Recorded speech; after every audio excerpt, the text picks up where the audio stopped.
South Africa's anti-apartheid icon Desmond Tutu dies at the age of 90 after decades of fight against injustice. Tutu, South Africa's first black Anglican archbishop, was receiving treatment for prostate cancer at a hospital in Cape Town. President Cyril Ramaphosa says that his death marks another farewell to a generation that has struggled for the liberation of South Africa. Tutu won the Nobel Peace Prize in 1984 for his campaign against the country's previous brutal system. A decade later, he witnessed the downfall of that regime. Tutu was also an outspoken critic of Israeli crimes against Palestinians. He believed that Palestinians have been subjected to Israel's systematic humiliation, similar to the one practiced in apartheid South Africa.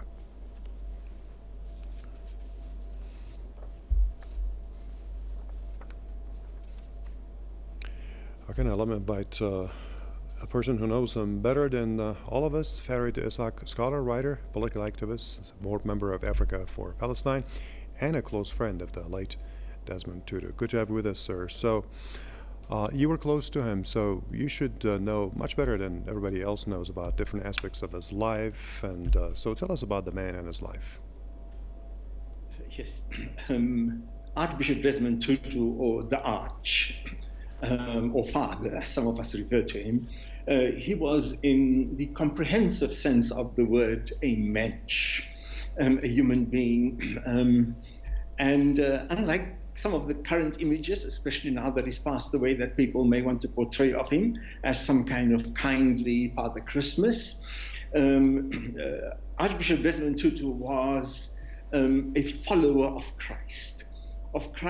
The prophet who identified with the marginalized, the oppressed, the poor, a Christ that refused to be taken up by the allure of power and grandeur. Desmond Tutu was a genuinely funny man, great sense of humor, sometimes self-deprecating, but underneath his humor and his greatness as a human being, he was also in some ways a very vulnerable person, a deeply religious person, and sometimes as political activists, when you are in a one-on-one meeting with him, he always started all of our encounters with prayer. And okay, fine, so it is Desmond Tutu, the Christian, prays to the Father, and always kind of very conscious of other people around him who may not share his own faith. And sometimes it was a bit of an irritation when, for example, political organizations, the unions, had decided that we're going to march tomorrow against the state with the opening of Parliament, and we would always commence at St. George's Cathedral, where he was the Archbishop. And then when he comes in, he first has to go into the crypt, to go and into the sanctuary, to go and pray and ask God for guidance. And of course, it was sometimes kind of, well, we were annoyed that the people had worked and decided and gathered and agreed. And now this kind of, just deep religious man, he still wants guidance from God.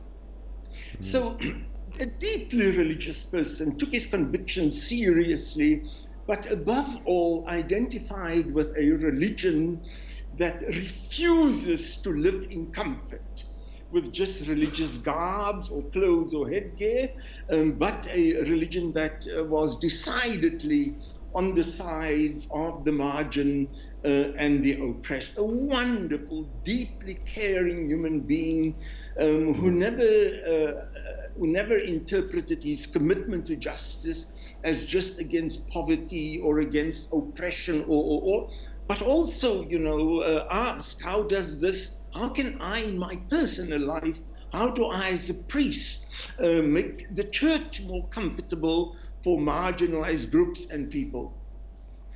Okay. So, very, very inspiring character for our nation and the people of the world at large. Okay, Farid, you told us about who he was and his personal traits very well for us. Now, let's talk a little bit about the struggles and causes that Desmond was following in the course of his life. He was anti-apartheid. Tell us about his struggles about apartheid. And it seems that it was not only apartheid in South Africa, it was also the apartheid system ruling in the occupied Palestinian territories these days too. Oh, absolutely.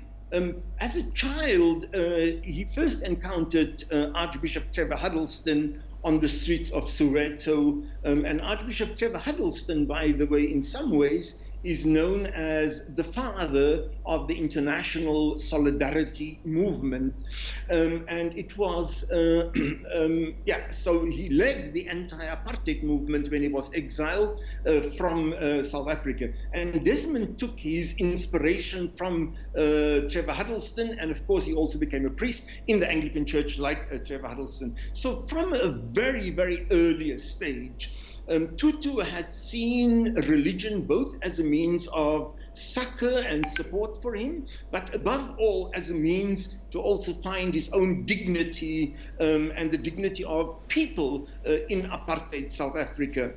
And Desmond Tutu, throughout the years of apartheid, indeed, I must say, like many of the other leaders in our struggle, people like Oliver Tambo, people like Nelson Mandela, a number of other people in our struggle, they saw the connections earlier on between the resistance of the Palestinian struggle and South Africa's resistance. Later on, of course, after our country became a democratic country, more and more, and as he traveled to the Middle East and to Palestine, he not only became convinced that apartheid in Israel was akin or somewhat similar to what we had experienced in South Africa, but he was very, very clear that apartheid, or life in the shadow of Zionism, political Zionism more specifically, was infinitely worse than what life under apartheid was for us black people. In fact, Archbishop Desmond Tutu said that South African apartheid was a Sunday school picnic in relation to what the Palestinians are experiencing under apartheid. And so he was always forthright, and he was really a conundrum for the Zionist lobby, because here he was, many years ago, he was appointed as a patron of the Holocaust Museum. He was clearly not anti-Semitic. He clearly had a deep affection for all oppressed people, but bloody hell, there was no ways that he was going to put up with how Zionists had instrumentalized the Holocaust and used it to underpin and to justify their oppression of Palestinians. And he kept on again and in a relentless way, he referred to it and he harped on it. They hated his guts. Unfortunately for them, he was one character that their leadership simply couldn't smear with an anti-Semitic brush. Of course, it's not that they didn't try, they did, but they failed hopelessly.